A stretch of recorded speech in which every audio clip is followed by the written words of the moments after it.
Happy Wednesday, everybody. Welcome to Absolute Paranormal Disclosure. I'm your host, Eddie Abbott, and it's nice to see you again today. What I want to do today is I want to dive back into the remote viewing that we were talking about before, and I will touch on more things that I know from the military during the show. So we will go back into what do I know and what can I share. And for those that don't know, and maybe you're new to this podcast, I am a former intelligence analyst from the United States Army. I worked at Pacific headquarters in Hawaii, worked at Schofield Barracks, S3. I was in the talk, basically, and I was in the skiff, if you want to put it that way. I was in the skiff that you've heard spoken about, is where I worked, which is a secret compartmentalized information area that you can disclose anything inside of. And that's where I worked. I literally worked behind the vault door and the whole 9 yards, a palm reader, the eyeball scanner, whatever you want to envision is it's real. So I mean we didn't have the eyeball thing, we had the hand scanner, but it's real. So whatever goes on behind that door, you would have a line from here to Bangladesh of foreign adversaries that would die to get within that doorway that I worked. It's amazing the information that comes in and out of those places. Anyway, we're going back in time, 1972. So Hal Puthoff, I'm sorry, Hal Puthoff and Russell Tarr, they worked at Stanford and they decided they were going to try to see if they could use people with psychic abilities to spy, to get information. And so they proposed this idea, brought in some people, Ingo Swann, we did all this. So we're not going to recap all that. What we are going to do is we're going to go over the four bases that were seen in the beginning by these guys. You got Ingo Swann, you got Pat Price. So they all took a look, they remote viewed four different locations. Now we talked about Mount Hazen, Alaska. That was our main focal point when we talked about remote viewing. And it's huge inside of the base is in this mountain and it's under a dome, and we've covered that, and there's an electronic grid in there and control rooms. Craft can come in and out of the mountain through the rock, and so that's real. And we went over that pretty good. So if you missed it, you can go back to the other show that we did and you can pick it up there. But here we're going to talk about everything outside of Mount Hayes. So Mount Hayes was our first location. Today, we're going to get into their secondary locations that they gave these remote viewers to see what they could find out. And so there's another one in Spain. It's called Mount Perito, and that is another location like Mount Hayes. And then there's a third one in Zimbabwe, Mount Inyangani. Okay, that's a really hard name. Inyangani, Mount Inyangani. And then the fourth one is in Australia at Mount Zeal. So we have four confirmed. And now this is how it works. So Russell Targ had gotten information that was concerning. And when they got this information, there was no way to really verify it, but you can go by like the accounts people would say what they saw going in and out of these places. Hal Puthoff and Russell Targ got together, see if they could get psychic spies together, and they did. And in four locations, they remote viewed it, and they wanted to see in depth what was going on. So we already went over the Mount Hayes. We're not doing Mount Hayes again. We've got that covered. If you missed it, you really need to go and check out our other show where we go into depth. All right, today we're talking about Mount Zeal in Australia first. Okay, so they said, and I'm going to read this so I don't, misquote anything. It said, what they saw, well, we're getting to Joe McMonagle now because this is Joe's reading. He sees a yawning entrance at Mount Zeal in Australia. So he sees an entrance that opens.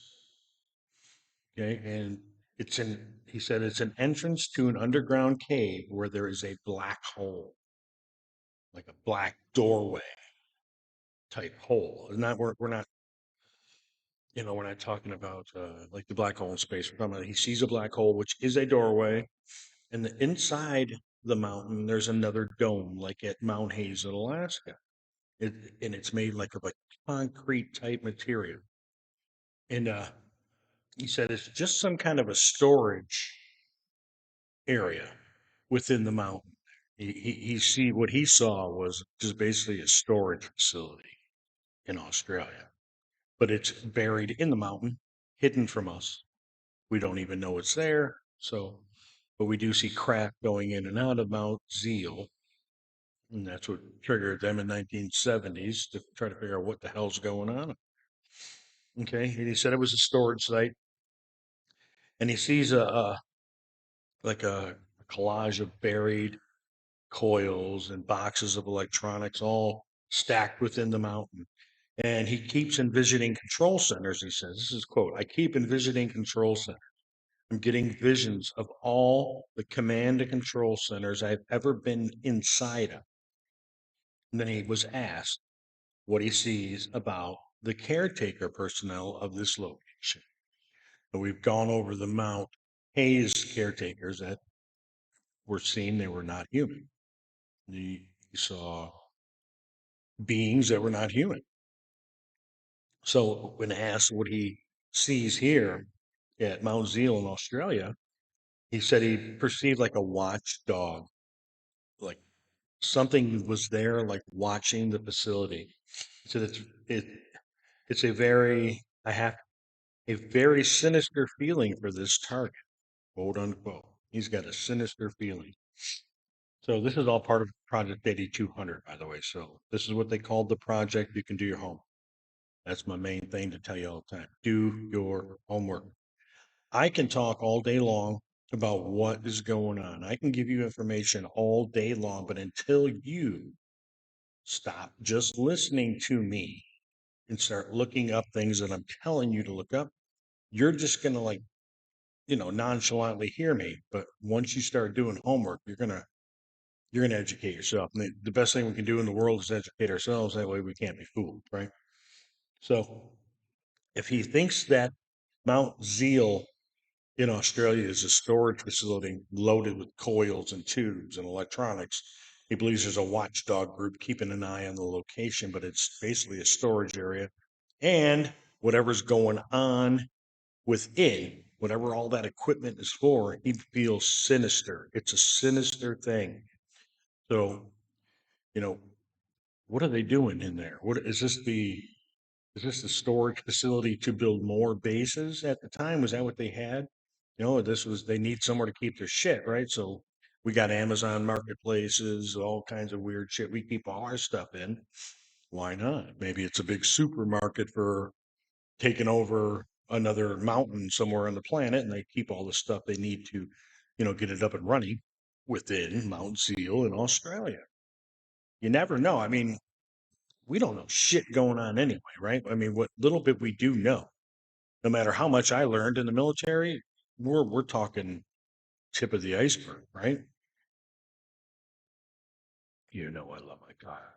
So if we're talking tip of the iceberg, how deep is it? You look at an iceberg on top of the water, it's probably a really good scenario. Uh, if you're looking at an iceberg on top of the water, you have no idea how much is under the water.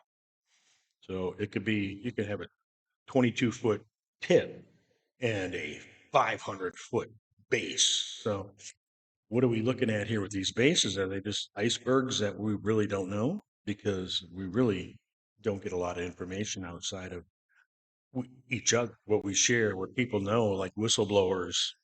If it wasn't for them, we would be in the dark. So then we're going to move over to the third target that Joe McMonagle was asked to remote view. And that one is Mount Perito in Spain. And first thing he sees are sheep. He says, I see sheep. And I said, oh, okay. And he just keeps going. They see when you're doing a remote viewing, they don't verify anything until it's all over because they don't want to tip their hand. They don't want to give them any encouragement. Just tell them what you see. So he's seeing sheep. And he said, I see gray rocks and I see sheep. He goes, there's a cave, but it's not a natural cave. There's a lot of cliffs and rocks. And then he said, there's interconnecting points like a spider web at this location. He said he has an impression of a relay. There's a relay there. Impressions that it catches something and relays it back. So that means the signal's coming in and it's relaying it somewhere else or right back. It's a communication spot. So that if it's going to catch the relay from wherever it's coming from, it's going to interpret it and then bounce it back. That's where your crypto guys come in, and they do spy on stuff like that. So I don't know how in depth they are able to get. I'm assuming they can get in there pretty good because they're still in business. So you're not going to keep doing shit if you can't figure it out at all, right? There's no point in dumping money in a hole if there's no bottom to the hole. So we have the interconnecting points in this location that are like a spider web, he says. And he said there's an extremely high frequency relay transponder. It still gets this impression of a string of beads in the sky circling the Earth. Kind of sounds like a satellite system, right? And he could see the construction of the base that was built by human beings.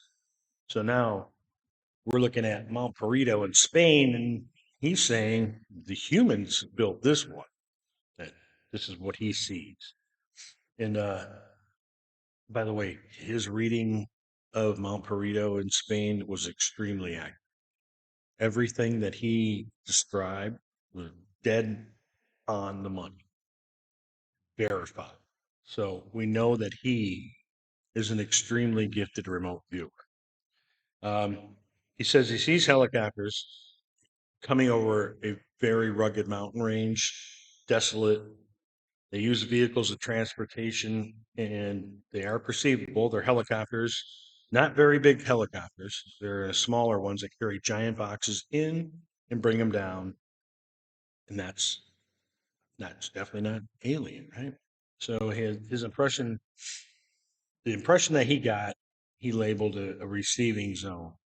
So Mount Perito in Spain, he perceived to be a receiving area of information, and obviously the humans and aliens are together here. He says he feels like it's situated in a footprint. In other words, it's being targeted with some kind of an emitter, and that's a receiver. So something's emitting a signal into Mount Perito, and they're receiving it. He says he sees a cable going down to a cliff in the rocks, a cleft. I'm sorry. There's a cleft in the rocks. And from this particular location, the cleft in the rocks is like control area. So they can run their wires to a black box and a power pack located in the center of a small dish or a dish type shape within a spike.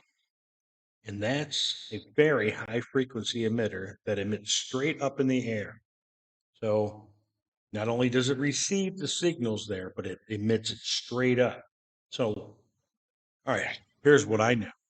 You can get signals from any direction. Doesn't mean that this receiver could be receiving a signal from a whole different area than straight up. So if it's getting it at a different angle and it's coming in, then it's beaming it back straight up. It's probably one location relaying it to there, and they're pounding it back to where it needs to go.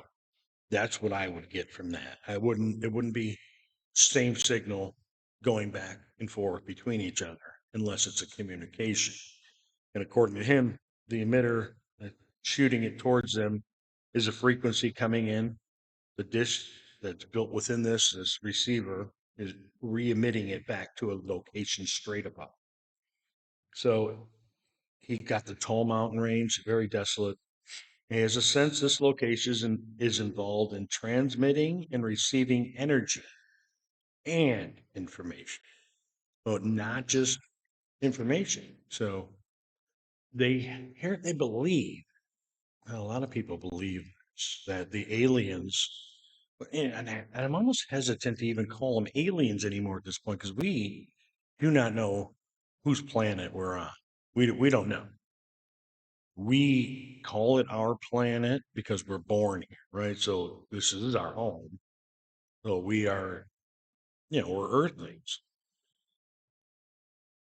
We don't know how long they've been here. We could be just like I believe that they created us. This is the fourth wave of human creation with different genetics to see if we can, sooner or later join them and be as good as they are at everything. And, you know, I think that we failed from what I gather. We failed three other times. We've blown ourselves up. Every time's the same thing. Human beings, we have this need to fight. We don't prove shit. Like guys will get together in a bar and want to like duke it out. What are you proving? For real. Why? And that's just what we are. We're very violent. And to be accepted into this fraternal order of galactic beings, we're never going to get in being violent.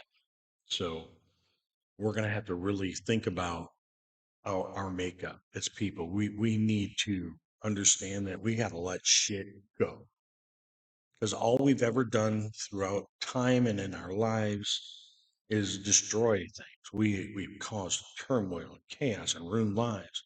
We are very, very destructive beings. And they're never going to accept this, and we're just going to end up blowing ourselves up because we're a bunch of idiots. Anyway, we're going to go back to the basis. So the fourth target they gave him under Project 8200 was the one in Zimbabwe. So Mount Inyangai. You know what? I don't even care. I can't say it that great. Inyangani. There you go. Inyangani. He sees a single mountain. So it's just one mountain. Do your homework. Mount Inyangani. Inyangani. In Zimbabwe, Africa. So he sees a singular mountain and a group of small hills, and he can see there's a jungle very close.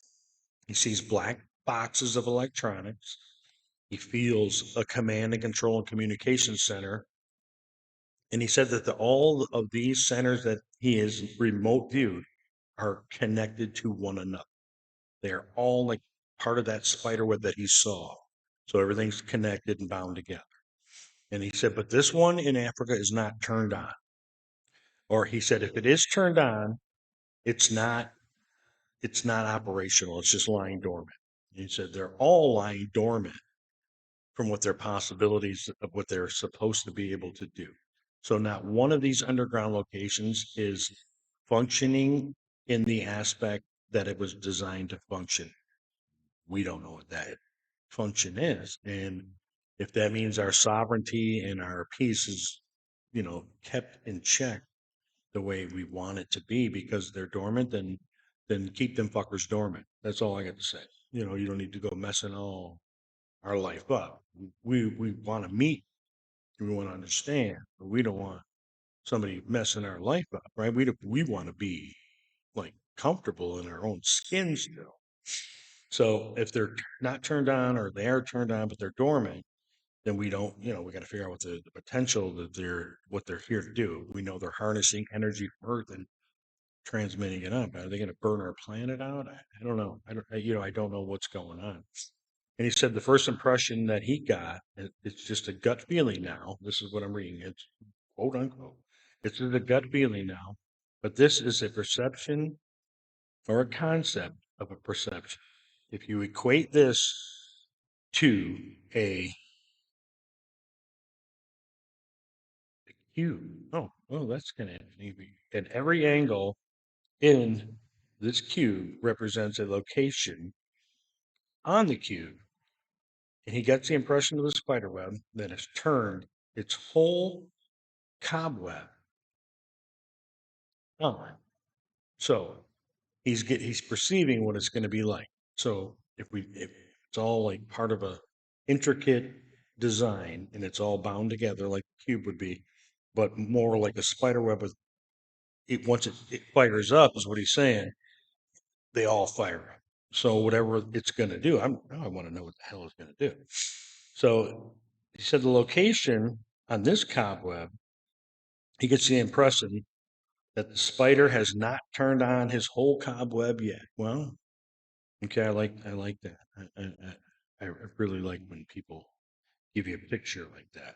So, but when he turns it on, then it will just be rattling everywhere. The whole web will rattle like something entered it, and the spider will be alert. Oh boy.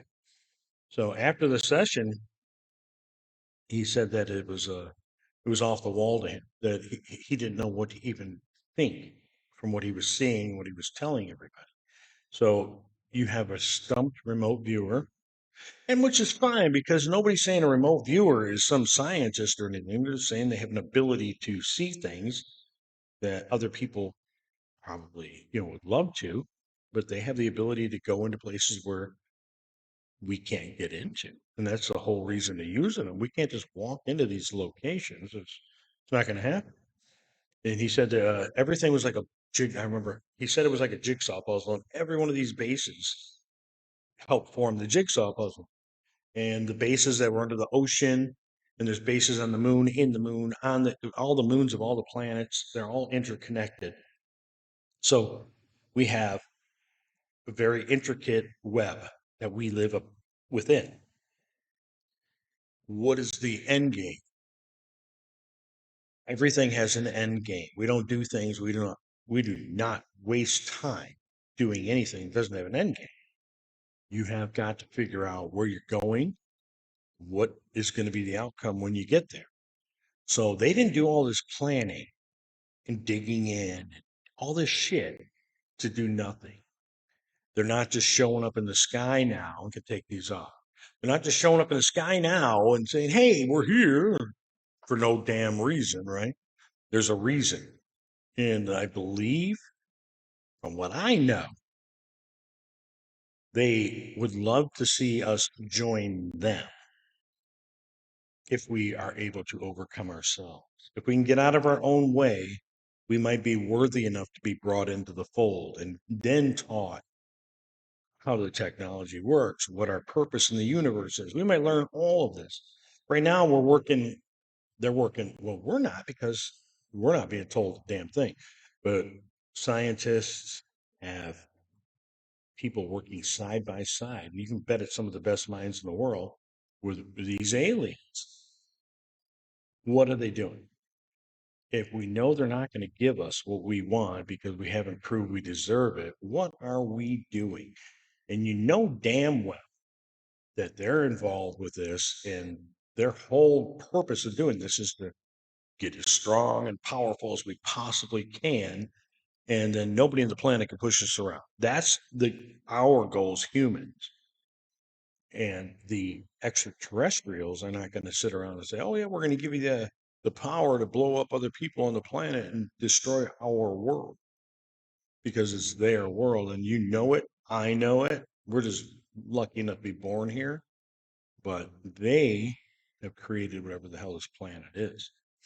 So we have all these hidden bases. We have some kind of an agenda that at the time that remote viewing sessions were going on, 70s, 80s, even it's still remote viewing now, but I think Joe McMonagle, he might have retired out of doing it, but he's still around. But you can see him on different shows like Sean Ryan or what. And you just type in his name, Joe McMonagle. It's like Mon Eagle. So just type him in and do some homework on him. See what else he has to say, because I can only relay to you what I have seen him say, what I've heard him say, and I've taken notes on. But there is so much more interesting stuff that you can learn by doing your homework. We need to figure out our place in the world, our place in the universe. And as long as we're led around by the people that are leading us here from our race, we're fucked, because not one of them has got our interest at heart. Not one. It's a money grab. And so we live on a planet where life is a video game, and the more credits you have in your pocket, the better off you live in the video game. So you can get all the cool shit you want if you got a bunch of credits. So the only way to do that is to take the credits from the other participants. That's us. So if you want to look at it that way, that's what our government's doing to us. And then beyond our government, there's a secret government that really runs everything. And it is real. It isn't a conspiracy theory. It's real. There are non elected officials that run our country. You have the puppet show that we watch, and then you have backstage behind the curtain that's running everything. So we, as it's the people that live in this country, the greatest country in the world, are being led around by a bunch of people that they don't give a fuck about you. They don't care. Let's just say that there isn't any interest in letting us know the truth. And God damn it, they're not going to let us know the truth if they don't have to. But there's a big push going on. So this Skinwalker Ranch stuff that's going on, and beyond Skinwalker Ranch, look up UFO Witness. Go watch that show. It's on. It should be on. I think it's on Amazon Prime. Ben Hansen. Ben and I have talked, and I talked to him yesterday. Ben Hansen is an ex FBI guy, and he has really dug into this because he's really trying to find the truth. I sent Ben the video from Selfridge, and he really likes the video, and they've already checked it out. I showed him a comparison to the San Pedro UFO captured in California in 2023, the exact same UFOs. So, don't be surprised if he said I'm going to have to get interviewed. What does it say? It's on my. So we're going to end up talking to Ben about this UFO. I'll show you. So we go, yeah. So here's Ben and I's conversation. And I said, Ben, oh, which way do we got to go? So Ben and I have been talking about that UFO from Selfridge, and God, this is a nightmare.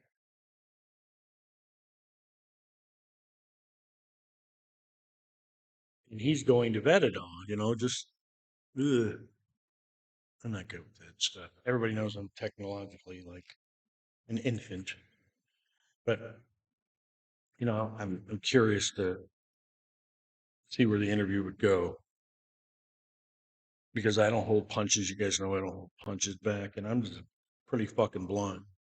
And Ben already knows my background, and I'm I'm anticipating that Ben can blow the whistle open with the Skinwalker team because Ben's highly respected in this field. So if you get a chance, go watch UFO Witness or UFO Endgame or there's a couple of he did a couple of shows, man.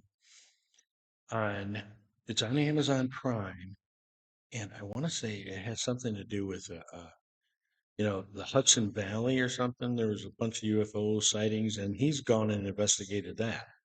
Oh, you need to check Ben Hansen out. Type his name in your search device for your streaming and see what shows pop up. He's really good. And if you want to learn a lot, you can watch those shows because the witnesses on there are amazing. I watch shows like that because I want to hear what the witnesses say. To me, that's the only way to catch the right kind of data. You got to listen for the vocal tones. You got to watch the eyes when they talk. There's a lot of cues you look for when you're doing intel work. And I love to watch witness. I do because I can tell if you're fucking lying. I can tell if you're being straightforward, if you're honest, where you're looking, how you're acting. If you got a lot of little bullshit fluff that you throw in between, or are you straight up talking about factual things that you know about? Because you can tell when somebody's talking factual. There's not a whole lot of fluff in there. A lot of uncontrollable utterances and stuff. People that know their stuff don't stutter. They don't throw in utterances. They don't go that's a weak conversation piece when you got that uhs and oh, well, yeah, you- when you get that, you got some bullshit going on. So either people can talk straightforward or they just don't even listen. So I want you guys to do your homework. I want you to go look up those things I told you to look up. And we're going to cut the show right about here. 30 minutes is good enough, So we had the underground bases. I want you to do your homework. Go look up Joe and Monaco, see what you can find out with that. And look up these locations we talked about today and see what else you can find out. Send me some information, put it in the comments. I want to hear about it. And tell everybody to start spreading the news about this. So the only way we're going to get people to know is if we start sharing. Tell people to, share the video, jump on the page. I don't give a shit about how many subscribers, but if you want to subscribe, you'll know when I do a show, it'll pop up in your notifications, I believe. That's how it works. But, you know, the more people we can gather together that think like we think, that can go through the information that we, divulge as we do these shows, the better chance the world gets smarter and not walked on. So we're just trying to wake everybody up. So I thank you. I'm going to get back to my coffee. We'll see you all tomorrow.